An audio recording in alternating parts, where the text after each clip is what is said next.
안녕하십니까. 시사의 맛집 시사갑TV입니다. 오늘의 한 문장은 이준석 한국 정치를 찢었다입니다. 이준석 후보의 이 질주가 대단합니다.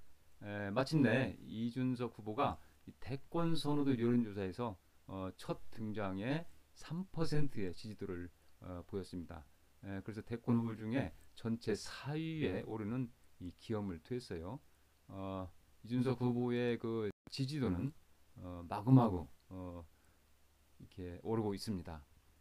이준석 후보는 국민의힘 당대표 지지도에서 46.7%를 기록해서 2위인 나경원 후보의 3배 정도의 지지도로 격차를 이렇게 보이고 있습니다. 6월 11일 치러지는 이 국민의힘 이 전당대회가 매우 기다려집니다. 이 국민의힘 대표는 내년 3월 치러지는 이 대통령 선거, 또 이어서 치러지는 6월의 지방선거를 총지휘하는 최고사령관이죠. 그래서 국민의힘 대표로 누가 되냐에 따라서 이 대선 구도에도 엄청난 영향을 줄 걸로 봅니다. 이준석 후보 만 36세 국회의원 영선, 나머지 중진 네 분들 나경원, 주호영, 홍문표, 조경태 이 네 분의 국회의원 경력은 18선이죠. 그래서 이준석 후보 영선과 나머지 네 분의 국회의원 18선의 대결이라는 점에서 정말 대단히 흥미를 더해주고 있습니다. 이렇게 긴박하게 전개되고 있는데 이 후보자들, 당사자들은 정말 대단히 긴장된 표정을 짓고 있어요. 그래서 이 후보들이 평소에 뭡니까 이 토론도 잘하고 말도 잘하시는 분들인데 이제 방송 연설이랄지 또 이 합동 연설에서 대단히 경직된 표정을 짓고 또 긴장해서 말을 이렇게 더듬는 걸 볼 수 있어요. 어찌 보면 예처롭기도 한데 이제 경선을 통한 이 과정 대단히 고통스럽다라는 것을 느끼게 되고요.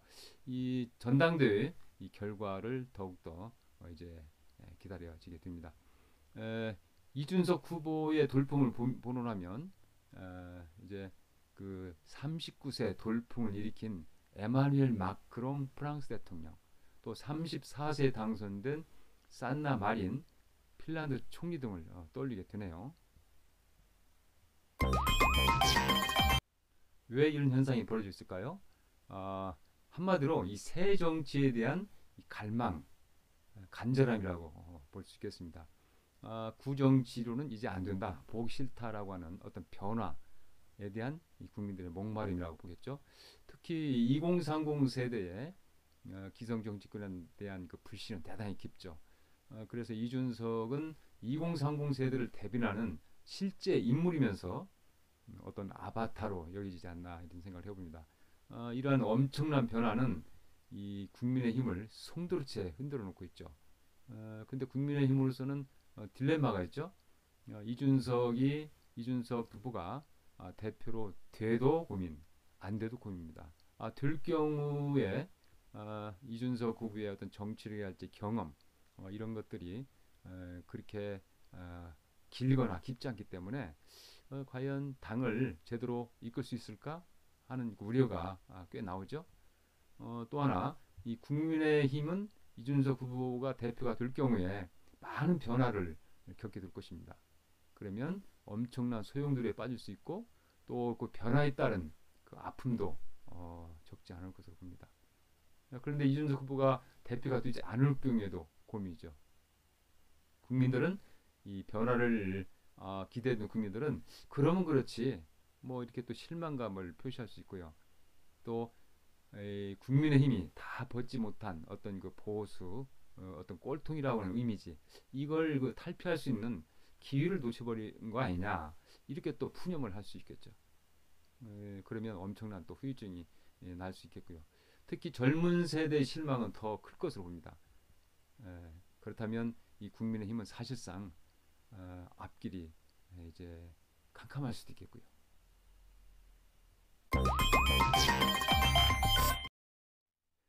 그래서 국민의힘은 지금 변하냐 아니면 옛날로 다시 돌아가느냐 이 갈림길에 서 있다고 봅니다. 그런데 이 합동연설을 보면요 이 후보 간 편가르기랄지 상대 흠집냉이 이런 것들이 꽤 나오고 있어요. 이준석 독주를 막을 중진 단일화에 대한 어떤 얘기들도 솔솔 나오고 있습니다. 이런 상황에 대해서 이 하태경 국민의힘 의원이 한마디 했죠.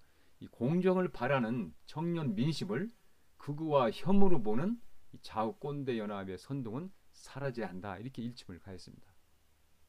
어쨌든 이 완괴해 보이는 정당, 이 보수 꼴등이라고 하는 이미지를 상당 부분 갖고 있는 이 국민의힘을 이 극적으로 변화시킬 수 있는 단초를 뭐 이준석 후보가 제공한 건 사실인 것 같습니다. 그런데 이 이준석 돌풍은 국민의힘이 아닌 민주당에도 남의 일이 아닌 상황입니다. 민주당은 명색이 이 진보 개혁 정당을 표방하고 있는 정당이죠. 지난 4월 재보선의 교훈은 뭡니까? 민주당의 어떤 오만, 독선, 무능, 뭐 내로남불 좋지 않은 말들이 이렇게 모였는데 이런 것들의 탈피를 통해서 민주당은 새 정당, 새 정치를 만들어 가야 하는 이 절박한 상황인 것이죠. 네, 이러한 민주당 결국 민주당뿐만 아니라 이 한국 정치 또 한국의 모든 정당에게 엄청난 있던 과제를 안긴 이준석 후보다라고 볼 수 있겠습니다. 그래서 이준석은 한국 정치를 뒤집어 놨다. 한국 정치를 찢었다. 뭐 이렇게 심하게 말해도 틀린 말이 아닐 것 같습니다. 저는 이 민주당이라고 하는 구꼰대와 또 국민의힘이라고 하는 신꼰대가 이 두 꼰대 정당이 이 구정치에 대한 국민 불신을 떨쳐버리고 변화 갈망을 이뤄내느냐 못하느냐에 따라서 내년 이 두 차례 선거 대통령 선거와 지방 선거의 승패가 달렸다고 봅니다. 이 앞으로 이 한국 정치 특히 두 정당의 길이 어떻게 펼쳐질지 흥미진진해집니다. 기대되고요. 네, 이 시사갑을 통해서 앞으로 전개되는 이 상황을 깊이 있고 생생하게 전해드릴 것을 약속드립니다. 잠깐 짬을 내셔서 좋아요, 구독을 부탁드립니다. 감사합니다.